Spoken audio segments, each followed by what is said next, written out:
Welcome students, 3.2 question number 5, exercise 3.2. ইয়াত এটা চিত্ৰ দিয়া আছিল চিত্ৰটো ABCD আয়তত AC কৰ্ণৰ দৈৰ্ঘ্য দিয়া আছে 6x - 2 আৰু BD কৰ্ণৰ দৈৰ্ঘ্য দিয়া আছে 4x + 2 তেতিয়াহলে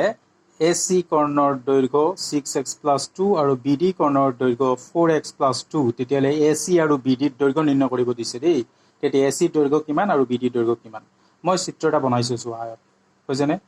AC হৈছে এটা কৰ্ণ BD হৈছে এটা কৰ্ণ AC ৰ দৈৰ্ঘ্য কিমান দিয়া আছে 6x - 2 AC ৰ কৰ্ণ দিয়া আছে আৰু BD দিয়া আছে 4x + 2 এইটো BD হয়নে ভেৰি সিম্পল আমি কি জানো সামন্তৰ আয়তৰ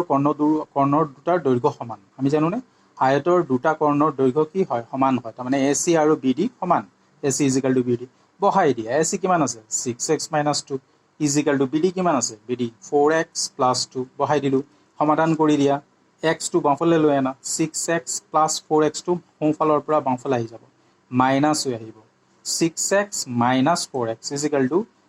2 আৰু -2 টো সোঁফালে আহি গ'ল +2 হৈ পেলাই হৈ গ'ল সো 6x - 4x 6টা x ৰ পৰা 4টা x বাদ দিলে 2টা x থাকিব হয় নাই 2 + 2 4 সো হৈ গ'ল 2x = 4 দেন x = কি হৈ গ'ল 4/2 তো 4ক 2 ৰে হৰণ কৰি দিয়া হ'ব কি হ'ব 2 2 × 4 সো 2 পাই গলা সো আমি x পালো 2